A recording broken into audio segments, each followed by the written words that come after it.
மருந்துகளே இல்லாமல் கருத்தரிப்பது எப்படி? கருவுறாமை என்பது ஒரு நோயா? அதற்கு இயற்கை முறையில் தீர்வு இல்லையா? அதற்கான தீர்வு இயற்கை முறையில் இருக்கிறது. இயற்கை முறையில் கருத்தரிப்பது எப்படி என்கிற ரகசியத்தை நீங்கள் தெரிந்து கொள்ள விரும்புகிறீர்களா?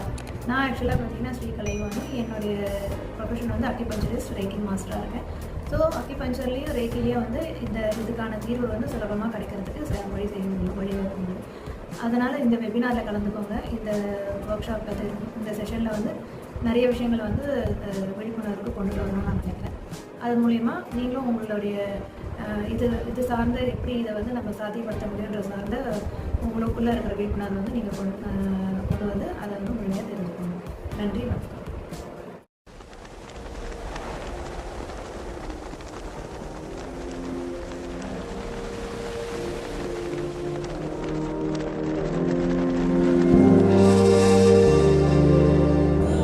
எல்லோருக்கும் வணக்கம். என் பேர் ஸ்ரீ. இன்றைக்கி நம்ம சக்ராஸ் பற்றி பார்க்கலாம். ஆரா பற்றி நம்ம ஏற்கனவே நம்மளுடைய முன்னாடி வீடியோஸ்லாம் பார்த்துட்டோம். சக்ரானா என்ன, அது எப்படி வந்து இயங்குதுன்றதை நம்ம பார்ப்போம். ஸோ சக்ராஸ் அப்படின்னு பார்த்தீங்கன்னா அது வந்து நம்ம உடலில் வந்து மத்திய பகுதியில் வந்து அமைஞ்சிருக்கு. ஸோ சக்ராஸ் எல்லாம் எப்படி இருக்குன்னா வீல் ஷேப்பில் இருக்கும். அது வந்து clockwise and anti clock வைஸில் ரொட்டேட் ஆகிட்டே இருக்கும்.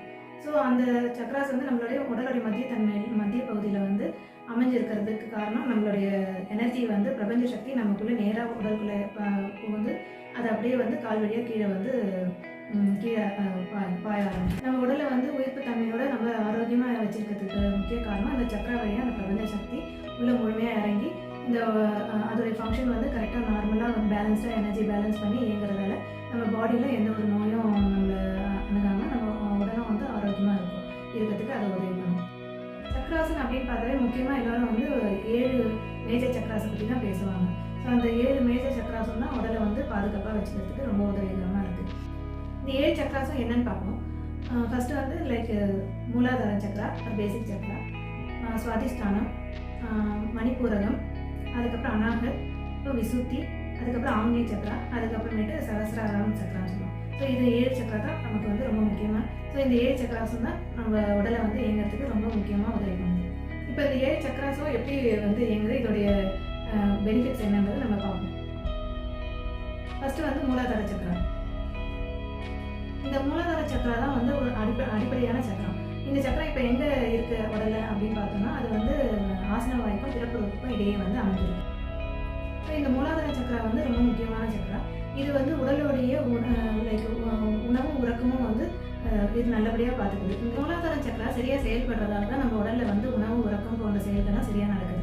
இப்போ பார்த்தீங்கன்னா ஒரு மனுஷனுக்கு உணவும் உறக்கமும் வந்து நல்லபடியாக அமைஞ்சிருச்சுன்னா அவனுடைய நோய் வந்துட்டு பாதி அளவு குறைஞ்சிரும். ஸோ அவங்க அதிலே வந்து நல்லா ஆரோக்கியமாக இருக்கிறத உணர்வாங்க.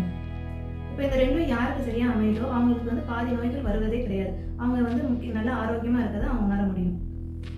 அடுத்த சக்கரம் பேர் வந்துட்டு சுவாதிஷ்டான சக்கரம். இந்த சக்கரம் வந்து பிறப்புறுப்புக்கு சற்று மேலே வந்து அமைஞ்சிருக்கு. இதோடைய முக்கிய தன்மை என்னன்னு பார்த்தோம்னா இந்த சக்கரமானது உலகில் இருக்கும் பொருள் தன்மை வாய்ந்த விஷயங்களுக்கான அனுபவத்தை வந்து இந்த சக்கரம் கொடுக்குது. அப்புறம் வந்து மணிப்பூரகம். இந்த மணிப்பூரகம் சக்கரம் வந்துட்டு நம்மளுடைய ரிப்கேஜ் கீழே வந்து நேவலுக்கும் ரிப்கேஜுக்கும் நடுவில் அமைஞ்சிருக்கும். ரிப்கேஜ் கீழே வந்து சோலார் பிளெக்ஸஸ் இடத்துல அமைஞ்சிருக்கும். ஸோ இதோடைய தன்மை என்னென்னா நம்மளோட உறுதி மற்றும் நல மேம்பாட்டை வந்து இந்த சக்கரம் வந்து பாதுகாக்குது. இந்த சக்கராவை இயக்கிறதால நம்ம எப்போவுமே எறும்பு மாதிரி சுறுசுறுப்பாகவும் கடின உழைப்பாளியாகவும் இருக்க முடியும். சக்கரா வந்துட்டு அனகத் சக்கரா எங்கே இருக்குன்னு பார்த்தோம்னா நம்மளுடைய விலா எலும்புகளுக்கு மேலே செஸ்ட் ஏரியாவில் வந்து அமைஞ்சிருக்கும். ஸோ இதோடைய தன்மை என்னன்னு பார்த்தோம், சக்கரா வந்து படைப்பாற்றல் மற்றும் அன்புக்கு ஆதாரமான சக்கராவாக இது வந்து அமைஞ்சிருக்கு. இந்த சக்கரம் வந்துட்டு நடுவில் மத்தியில் அமைஞ்சிருக்கிறதால மேல் 3 சக்கரத்துக்கும் கீழ் 3 சக்கரத்துக்கும் மத்தியில் அமைஞ்சிருக்கிறதால சமநிலைப்பாடான சக்கரமாக வந்து இது அமையுது. ஸோ பேலன்ஸ்டாக வந்து எனர்ஜி வந்து பேலன்ஸாக கொண்டு போகிறதுக்கு இந்த சக்கரம் வந்து முக்கியமான வகையில் பாதுகாப்பாக பார்த்துக்குது. அடுத்த சக்கரா பார்த்தோம்னா விசுத்தி சக்கரா. விசுத்தி சக்கரா எங்கே இருக்குன்னா தொண்டை பகுதியில் வந்து அமைஞ்சிருக்கு. ஸோ இந்த சக்கராவுடைய தன்மை என்னென்னு பார்த்தோன்னா இது வந்து தீயதை வந்து வடிகட்டிட்டு எந்த ஒரு நெகட்டிவ் இதுவும் வந்து உள்ளே போகாத மாதிரி இந்த சக்கரா பார்த்துக்குது. இந்த விசுத்தி சக்கராவை இயக்கிறது மூலயமா நெகட்டிவான தாட்ஸோ அது எதிர்மறை எண்ணங்களோ அது எல்லாமே வந்து டோட்டலாக ரிமூவ் பண்ணிவிட்டு பாசிட்டிவான தாட்ஸ்லையும் அந்த சிந்தனையிலே இருக்கிறதுக்கும் இது ரொம்ப முக்கியமாக உதவி பண்ணுது. சக்கரா வந்து நம்ம புருவ மத்தியில் வந்து இதை அமைஞ்சிருக்கு. இந்த சக்கராவை இயக்குறது மூலிமா பார்த்தீங்கன்னா ஞானம் தெளிவும் வந்து நமக்கு நிறைவாக கிடைக்கிறதுக்கு இந்த சக்கரா உதவி பண்ணும். அடுத்தபடியானது முக்கியமான சக்கரா, அதான் சகசிரார சக்கரான்னு சொல்றது. அது வந்து உச்சந்தலையில், தலைக்கு மேலே உச்சந்தலையில் வந்து அது அமைஞ்சிருக்கும். இப்போ பிறந்த குழந்தைங்களுக்கு பார்த்தோன்னா அவங்களுடைய உச்சந்தலையில் வந்து சாஃப்டான ஒரு ஃபாண்டல் அந்த மாதிரி இருக்கும், சாஃப்டான ஏரியா இருக்கும். அந்த இதில் தான் வந்து சகசிரார சக்கரான்றது நம்ம சொல்லுவோம். இந்த சக்கராவை இயக்கிறது மூலிமா என்னென்னா நம்ம ஒரு பரவசமான நிலையில் வந்து இருக்கிறதுக்காக இது வழி பண்ணுது. அதாவது நம்ம ஏதாவது ரொம்ப நாளாக எதிர்பார்த்துட்டு இருக்கிறது வந்து நம்ம கிடச்சிதான் நம்ம எவ்வளோ ஒரு ஆனந்த நிலையில் இருக்கும். அந்த மாதிரியான சந்தோஷ நிலையில் வந்து இந்த சக்கரா இயக்கிறது மூலிமா நமக்கு வந்து அது தானாக கிடைக்கிறதுக்கு அது வந்து நமக்கு அமைச்சுட்டாங்க. இந்த 7 சக்கரம்னு பார்த்தீங்கன்னா நம்ம வாழ்க்கையில் வந்து 7 விதமான ஆற்றலை வந்து நமக்கு தூண்டக்கூடியது. இதில் முதல் 3 சக்கரங்களும் வந்துட்டு உலக இன்பங்களுக்கும் வாழ்க்கைக்கு தேவையான ஆற்றலை வந்து அது வந்து கொடுக்குது. கடைசி 3 சக்கரங்களும் வந்து அருள்நிலையும் மற்றும் ஆன்மீக வளர்ச்சியை பெறத்துக்கு வந்து நமக்கு உதவிகரமாக இருக்குது. ஸோ இதுக்கு வெளியில் இருக்கிற சக்கரா வந்து அனக சக்கரா பார்த்தீங்கன்னா இது அன்பு பாசமும் வந்து மேலோங்கி நம்மளுடைய எல்லா சக்கராவும் சமநிலையோடு இயங்கிறதுக்கு வந்து அது உதவி புரியுது. இந்த சக்கரங்கள்லாம் வந்து சரியாக இயங்காத போது இந்த சக்கரங்களுக்கு சரியான சக்தி கிடைக்கல அப்படின்னா அந்த சக்கரங்களோட இயக்கத்தில் வந்து தோய்வு ஏற்படும். வந்து சரியான இயக்க முறையில் இருக்கும்போது உடல் ஆரோக்கியமாக இருக்கும்.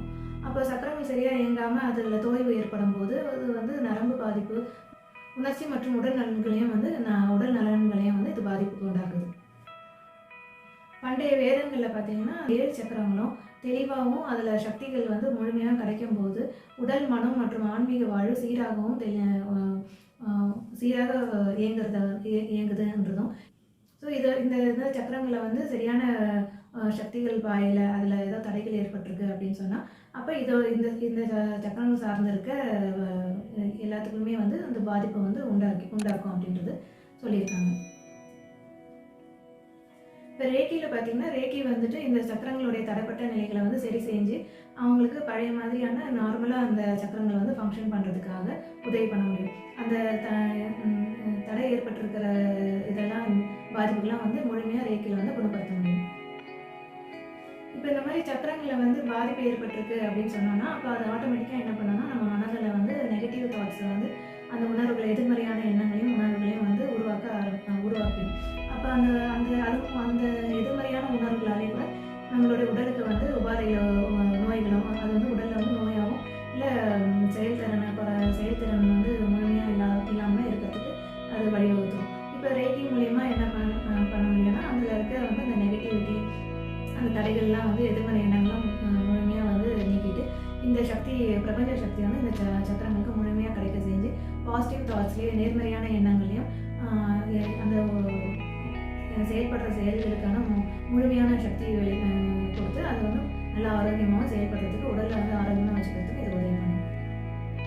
கீகி மடோபான்றவர் வந்து ரொம்ப முக்கியமான ரேக்கி இல்லர். அவர் என்ன சொல்கிறாருன்னா இந்த ரேக்கி மூலியமாக சக்கரங்கள்லாம் வந்து சீரமைக்கப்பட்டு அந்த ஆற்றலில் வந்துட்டு சீராக பிராண சக்தி மூலியமாக வந்து உள்ள செலுத்தி ஃபுல்லாக எல்லாமே சீராக செயல்படுத்த முடியும் அப்படின்றத சொல்கிறார். ஸோ ரேக்கி சில பழமையான தத்துவங்கள் மூலிமா நவீன அணுகுமுறையில் நமக்கு வந்து வழங்குது. ஸோ நீங்கள் இப்போ சக்கராஸ்லாம் என்னென்னு உங்களுக்கு சில தகவல்கள் கிடச்சிருக்கோம் நான் நம்புகிறேன். இது சார்ந்து இன்னும் மேலும் தகவல் வேணும்னா நீங்கள் கமெண்ட்டில் மென்ஷன் பண்ணுங்கள். இது சார்ந்து மேலும் தகவல்களை உங்களுக்கு நான் தரேன். நன்றி, வணக்கம்.